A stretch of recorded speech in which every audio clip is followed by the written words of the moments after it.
want to thank you very much, Adam, for inviting me to speak today. Whatever Alan had in his coffee, I want, because that was a pretty amazing presentation and pretty energetic. My talk is going to be to talk to you a little bit about concussion. I know that it's been in the media for a long time, especially in the last couple of weeks. But I think it's been a really good thing for us to be able to bring this up to the forefront and be able to sit down and talk about what's out there and where we have to go in terms of getting a really good understanding of what concussion is. I think we're starting to get to the point now where we're starting to see that there are significant ramifications to these concussions, and it's important for everybody to know about it and to be able to keep an eye on it and be able to protect our athletes. And so the first thing I want to do is to kind of give you a little bit of an understanding of what concussion is. So that when you look at what the signs and symptoms are, I know you have all cards, you'll be able to understand why we exhibit, or why our athletes would exhibit some of these symptoms, and why they're so varied. So concussions, and how do they happen? Well, I'm not sure you're going to see that. I'm going to pass on that one. I've got a couple of videos in here. I'm not sure that you'll be able to see this one, but let's just kind of bring this one up. Can you see that? Is it worth it?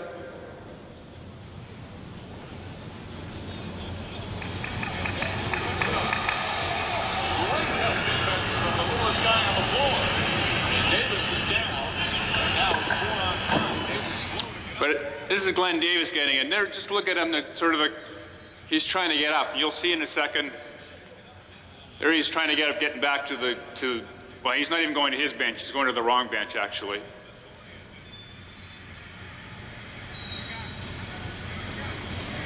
He took an elbow in the head as they were going up underneath the basket. One of the things you're going to see in a replay in a second, and what I want you to take is just have a look at the coach just in a second, and he'll be over right around here somewhere. So watch the coach in a second.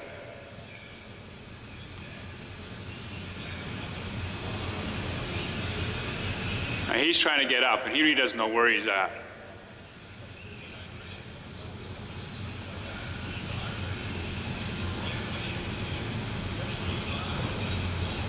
Just trying to think, oh, it might, there he is. Coach is saying, move, move, get down the court, get down the court. You can't even move, and you can't get up, and the coach is saying, get down the court, get down the court. And I think that's really sort of an important concept to think about.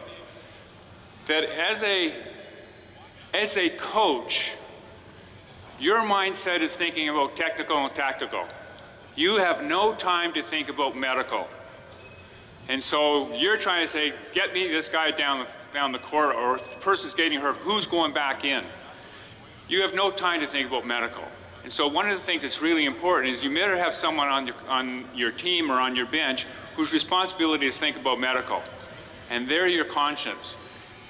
In many cases, he's walking over to the opposite bench. So in many cases, you're not going to know there's a concussion. And the other thing that you need to know, these athletes here want to play in the worst possible way. They want to be on the court, and they are liars. They're going to lie to you. They're going to say, I'm fine, right?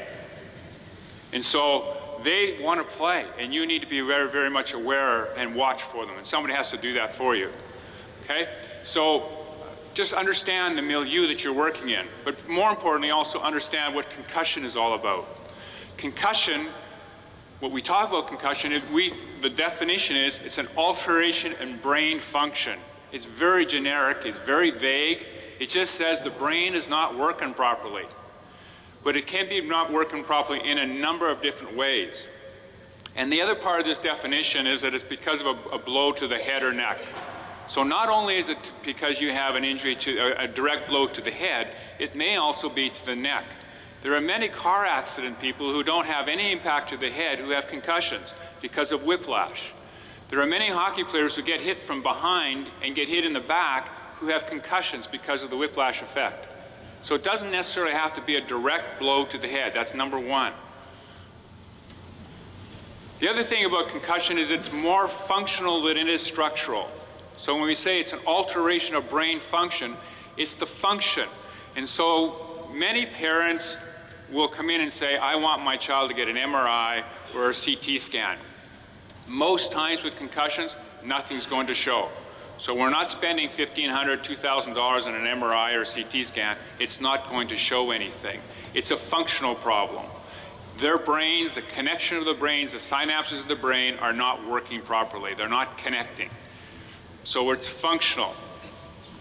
Also, it can be because of a direct blow to the head, obviously. Okay? It can be because of a twisting to the head. It can be because of an acceleration, deceleration mechanism. So in other words, yes, we can get a blow when you get a direct blow, yes, but if I have a situation where I am quickly rotated because I get hit the wrong way, I do the same thing. I can get a concussion into the brain. If I do a quick deceleration, acceleration, if I'm falling down and I land on the floor, my head is accelerating and automatically, very quickly, it decelerates as it hits the floor, but the brain doesn't. And we'll show you that in just a second. The other thing to remember is that in terms of this, why this happens, why the brain is vulnerable inside the skull, is because the brain is movable inside the skull. The brain is like a pea inside of a box. When you shake that box, the pea rattles.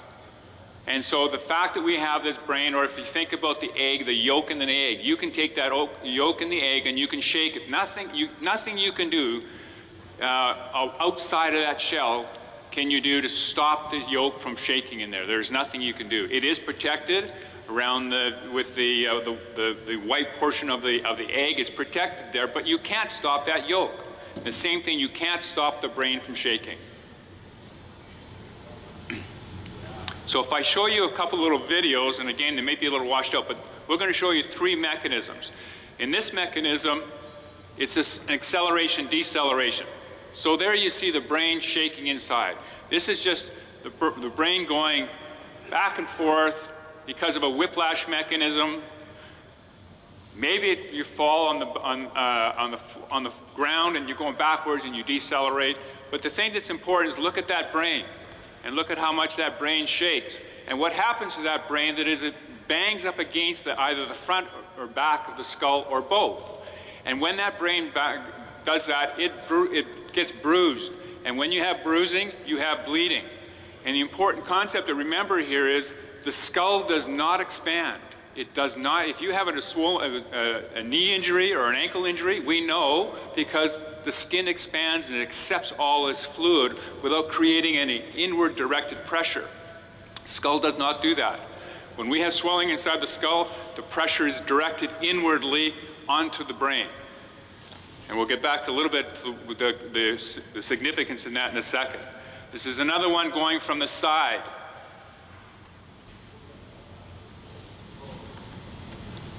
Man. There you go. Oops. Okay, so that one there is the same thing. Getting hit from the side, and one of the things you notice there, at the very top, you have some bleeding happening in there. That's what we call space-occupying lesions, space-occupying bleeding. They're occupying space inside the skull where the brain is supposed to be. The brain is going, and there's nowhere else for the brain to go. So you can see on the side of the skull in there where there's some bleeding happening. Show you another one where we can get some little torsion that occurs, some twisting is happening. And this one we'll just show you in boxing. We're using boxing as the example. And just watching, now you know, kind of think about the brain moving. When he takes that blow to the head, there, look at that blow to the head. Now we'll show it in, there's a torsion effect. You'll see, watch in slow motion, hit, and that twisting that's happening of his head, but also inside the brain is twisting. And think about the fibers of the brain being stretched, pulled, and their function is being lost. And this will show you a little animation of that. So in concussion, watch him get hit through the jaw, and it delivers the blow to the brain. So boxing is the one sport that's used anatomy, it's used the knowledge of anatomy to find the quickest route to the brain to cause concussion. So, boxing is the only sport I know whose prime objective is to cause a brain injury. That's its prime objective. And they've used the fact to go through the mandible as the quickest way to the brain. Okay? Now, what does that mean? Well, I mentioned this whole notion of a space-occupying lesion. I said that the brain is sitting inside of a skull. The skull is a closed, bony vault. It's referred to as the cranial vault. The brain is so important, we put it in a vault. There's only one exit out of the vault, one hole, and that's where the spinal cord comes from your neck. Okay? So in here, here's your brain. We're looking at it in a cross-section, looking at the front. Your ears, face coming out here. There's only one hole where your spinal cord comes out into the spinal column, where the brain could exit. Very small hole, certainly a lot smaller than the size of the brain. But when we have a space-occupying lesion, this blood clot here is pushing, pushing, pushing, pushing, pushing. The only place this brain can go is out through this hole. And this is what we refer to as the brain stem. And the brain stem is the most important part of the brain.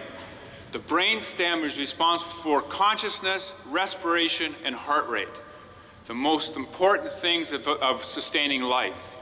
And so when I start moving this, I'm going to start seeing symptoms in here, which we'll talk about in a minute, and they could be loss of motor control, loss of vision, many things. But if this is allowed to continue, and I push this portion of the brain, the part that controls consciousness, respiration, and heart rate, if that starts to get affected, there's a fatality. And so the whole notion of concussion, although we talk about it as being a functional thing, and in most cases, most people survive and at the time of the injury, we have no idea whether or not we have a concussion, which is a functional problem, or whether we have a structural problem with a space-occupying lesion. There is no way of knowing that, unless you took the person from the field, put him onto an MRI, and in fact, you still wouldn't know, because this can take 48 hours, it can take 6 months for it to progress. So you have no idea at the time of injury on the field whether you have this potential fatal condition or whether you have a functional problem where the person is, over the next 7 to 10 days, is not going to feel like themselves. That's an important thing to remember. So this is one of the reasons why we really want to bring across the whole notion of the consequences of concussion. The second thing that I want to talk about concussion, so we've talked about this potential for a really life-threatening situation. The second concept is this whole concept of second impact concussion, or second impact syndrome. And that notion is that if you've had a concussion, you have an injury to the brain. The brain needs to recover fully. If it is not allowed to recover fully, then it is vulnerable to further injury. And the consequences are that the blow needs to be less dramatic and will result in more consequences. In other words, and if you watch some of the athletes who, like the Sidney Crosbys and the Eric Lindrosses, you watch some of these people and you look at the injury that finally put them out, it was a relatively minor, in terms of what they've experienced before, not a big hit. And the reason why is because they got a concussion, the brain was not fully recovered, and a minor hit, relatively minor hit for them, caused them more consequences and put them out. So, in terms of prevention, we want to, if we have a person who has a concussion, we want to prevent the second onset of them. And typically what I will say to you is that if a person has one concussion, they have a 50% chance of getting a second concussion. They get a second concussion, they have a 90% chance of getting a third concussion. So if I've got an athlete who's had 2 concussions, and I can say with a 90% chance you're not going to get a second or a third one, why would I expose them to that risk? Knowing, in fact, that they could have even more consequences to it. The third concept of concussion I think is important, and this is new. Well, it's not new, because we've known this for many, many years, that repetitive concussions, be they major or minor, have cumulative effects. We used to call it punch drunk, and we used to think that it was specific to boxers. But we know now that it's not. And it's got even another name, and it's called CTE. I'm sure you've heard that in the media. CTE is chronic traumatic encephalopathy. Great big fancy word, but basically what it's saying is now we have had the opportunity to actually look at brains and dissect the brain and see what the brain looks like. And in fact, we're seeing that the brain has chronic markers to the brain that are similar to dementias, that are similar to Alzheimer's. The same protein that we see in the brain, the same sort of toxic protein we see in the brain of people who have dementias and Alzheimer's, we see that same protein in athletes who've had repetitive concussions. The difference is that we see it in a different part of the brain. So it's not Alzheimer's, it's not dementia, it's a unique thing. And we also thought, well, this was more for the enforcers. When we first saw this 4 or 5 years ago, it's all the enforcers in hockey who would have that because of repetitive concussions. We've had the opportunity to look at hockey players who aren't enforcers, who had 4 or 5 concussions, as opposed to the multitude that enforcers will get. And they've got the same thing. In fact, we've even had to be able to see, not me, but the community, has seen an athlete 26 years old with the same problems. So what it's now raising is a lot of alarm bells, because say what we thought was, okay, this is a mild concussion, which I hate to use the term. We thought it was a mild concussion that people recover from. We find out now that there's a possibility, it's not a proven entity yet, there's a possibility that this has ramifications down the road. That in fact, yes, these, what we used to call mild cumulative ones, have significant impact, could have significant consequences in your 30s, 40s, and 50s. And so it's now raised the bar in terms of awareness. It's now raised the bar in terms of the need to be cautious until proven otherwise. And so, but at the same time, we don't want to be paranoid about it. We're looking, but we need to make sure we're doing the best we can, first of all, to prevent the concussions in the first place. Secondly, if they have it, that they get proper care. Because we don't want to move on to this chronic thing. I'm going to move on to that. Now, again, this is a video that would be nice if we could have a little better view of it, but this is a picture of an actual brain being cut.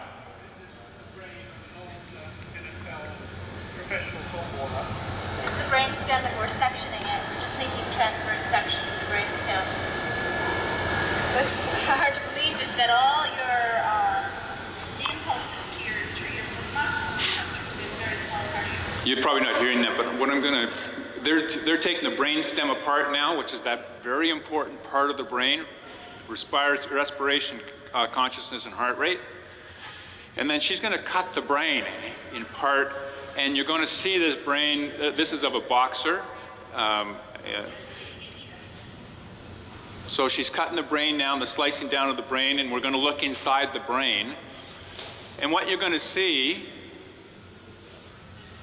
these holes right here, those are in the temporal lobes. That's not normal. There should be brain there. There's a big hole in there. The brain, the hole that's in the middle, that's normal. It's supposed to be there. Those are the ventricles. But the ones on the side are not supposed to be there. There's supposed to be brain tissue there. And so in this case, it's a pretty significant one, a pretty severe one. But they see this on a lot of brains. They've got 50 brains that they've done now, and they've got a bank of another 100 that they're having to look at. And so, very significant problem. They have substantial problems with their speech. She said substantial problem with speech, walking, mood, behavior, because of what he's got there. So many athletes, if you think about some of that, you can think, okay, we can make we can now understand why we're having some of the behaviors later on. Now, the other part is, why are symptoms so variable? Because we talk about a whole list of variables, and I know you have a card that's been given to you by the Sport Medicine and Science Council of Manitoba, the yellow card, and it lists a whole bunch of signs and symptoms. But we're going to tell you, you have any one of those symptoms, you've had a concussion. Any one of them. And you say, well, why would that be? Why can't you have 3 or 4 out of the 10 or 15 that are there? Well, here's the reason why. First of all, the brain is made up of a whole bunch of different lobes, parts of the brain. And depending on where you get the injury will tell you what the symptoms will be. So for example, this one's the frontal lobe getting hit to the front, and the responsibilities there are problem solving, judgment, planning, emotions, personality. Frontal lobe is a part of that gives you behavior and modifies your behavior. Your ability to concentrate, the level of attention, your sense of smell, and also affects your movement skills. So any one of those things will tell you that that part of the brain has been affected. If that part of the brain has not been affected, you may not get any of those. On the other hand, if you get it down into the temporal lobe where that athlete, that the brain was, well, all the dementia that occurred there, memory, hearing, understanding language, organization, and sequencing. So maybe that's what you've got. Maybe you don't have the movement problems. Maybe you don't have the behavioral problems. On the other hand, if you get the injury to the top of the skull, that's where the motor cortex is. So you will have inability to move properly. You'll have poor balance. You won't be able to have poor coordination. Your arms and your legs won't have any functioning. If you go over a little further to the side, that's not the motor cortex, it's the sensory cortex. So you start feeling numbness and tingling. You'll get referred pain. You may get visual problems. We talked about this whole notion of having the perceptual field. You won't have that. You'll start to get tunnel vision. You can't see anything outside. If you get to the back of the skull, that's where it's responsible for vision, for speech, and for abstract thought. And then if you go down into the cerebellum, a little further down, that's all balance. So if you think about the injury that we just had on the basketball court and his inability to walk, his cerebellum has been affected. Okay? And then if we go down the very bottom, which is the brain stem, we've already talked about that. Consciousness, respiration, and heart rate, life-sustaining. So this was that would be obviously the most severe. And I've seen athletes. I saw an athlete, a football player for the University of Alberta, when we had an athlete who was concussed. We didn't know it as medical people because he walked off the field, didn't come and tell anybody. The only reason we knew about it was because one of our athletes came over and said, he's got a problem. And so we went over to see him, and all of a sudden we saw he's deteriorating, and luckily enough, the ambulance was there, and we were like 3 minutes from the hospital, because the University of Alberta hospital is right on our campus.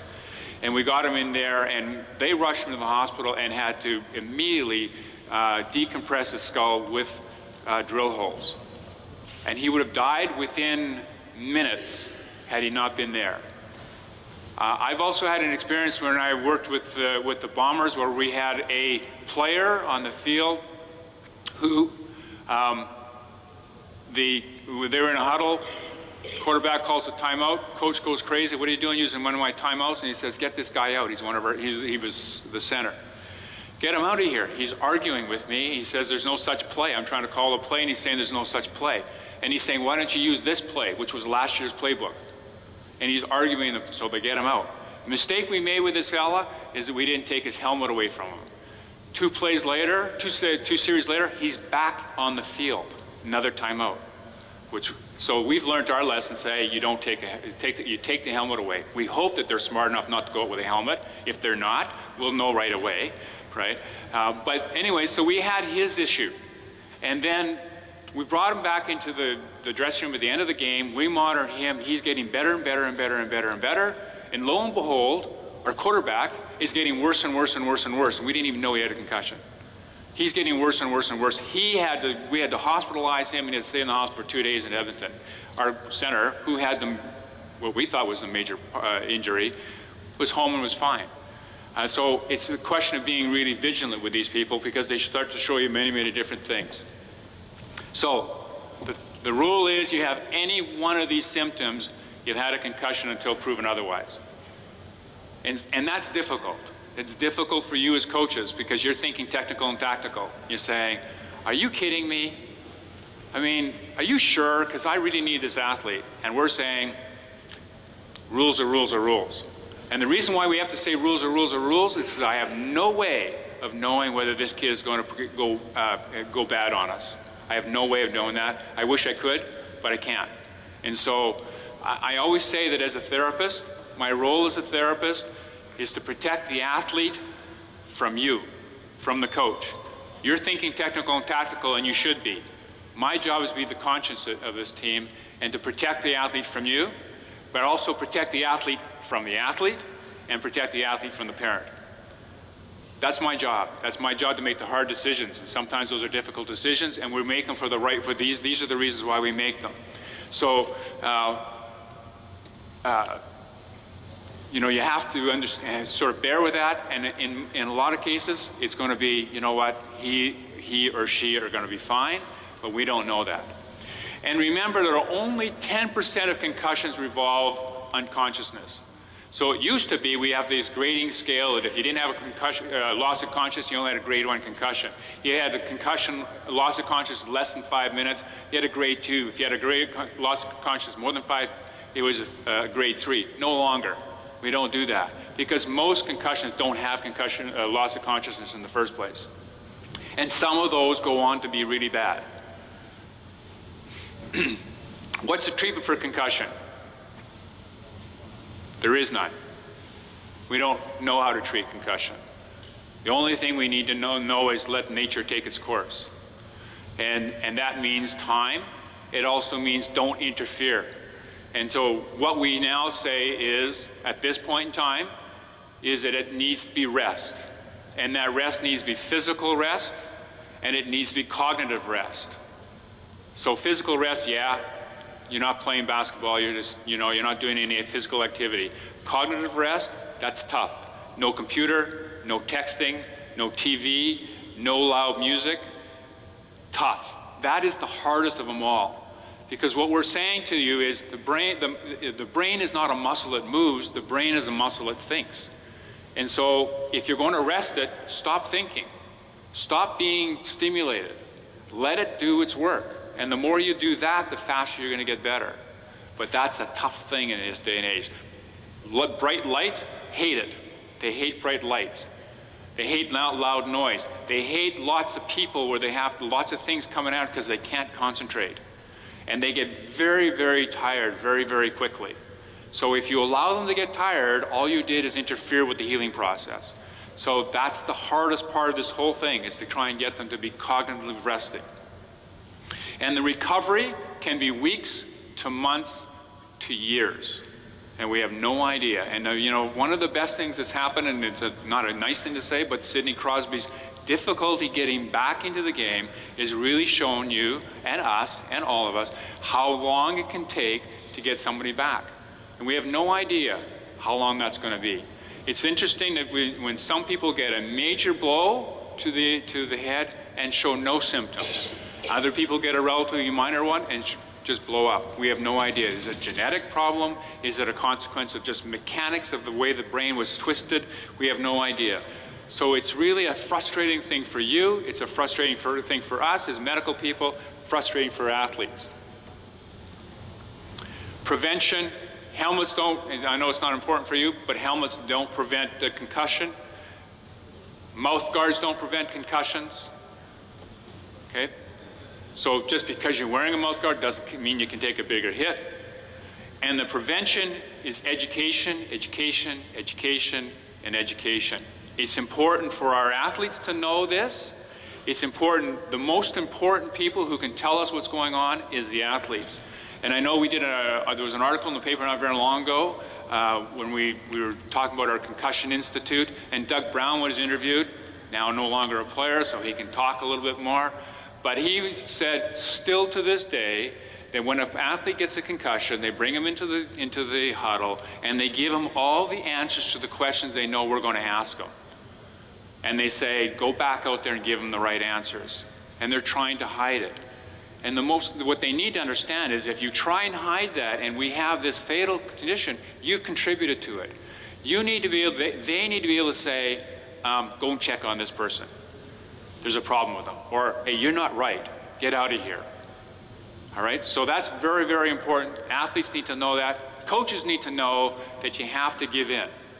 You have to give in to the medical part of it. You have to give in to it's from, I know you're thinking technical, tactical, but you have to give in. And officials have to do the same thing. From an athlete's perspective, they have to play fair. They have to play with respect. They have to understand that if they deliver that blow to the person's head, that in fact they potentially can cause a fatal injury, if not a life-altering injury. And then preventing concussion, preventing the recurrence of concussions is going to be important. So evaluating people, keeping them out of the game, getting them evaluated medically before they go back to play. I'm just going to go back to getting them back into play very quickly. There's a 6-step plan. The first one we talked about, no activity and rest, both physical and cognitive. And only when you're asymptomatic should you go to step 2.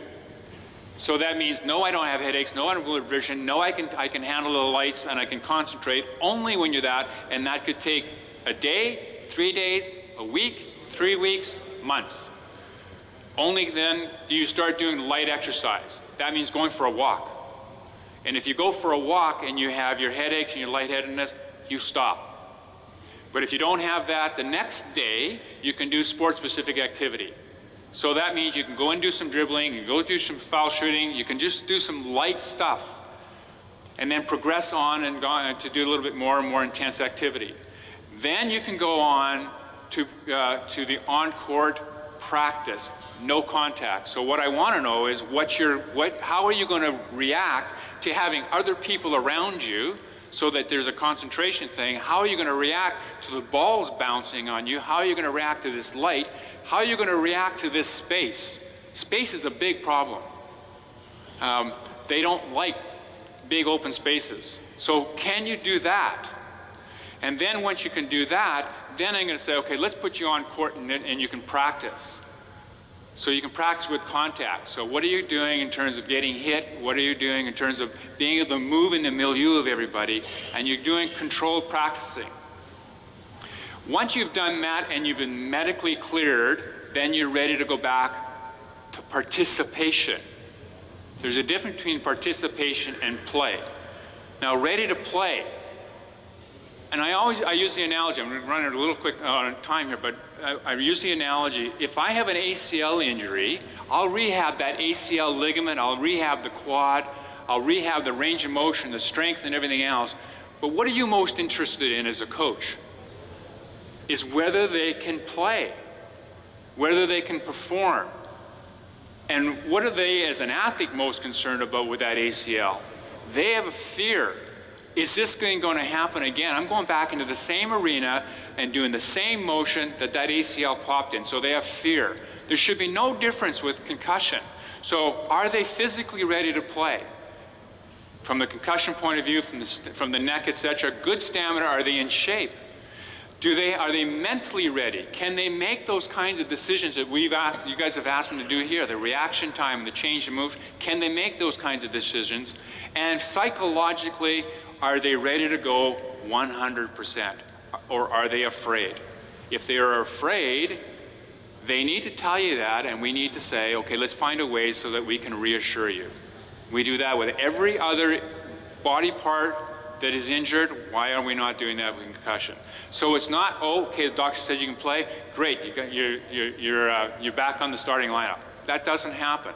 You have to make sure that they're ready to play, and that's yours. Technically, tactically, can they perform for me, right? And once that happens, they play the game. And I think you probably have in your brochures from the Manitoba Athletic Therapy Association this little poster. We really want to dispel this whole notion of you had the bell rung. We want to dispel the notion of you had a mild concussion. You've had a concussion. You need to have it assessed. It might get better in a couple of days. It might take weeks, but you've had a concussion. All right? And then just a few good resources. One of them I think that's really the best one I've seen is the Heads Up Concussion program.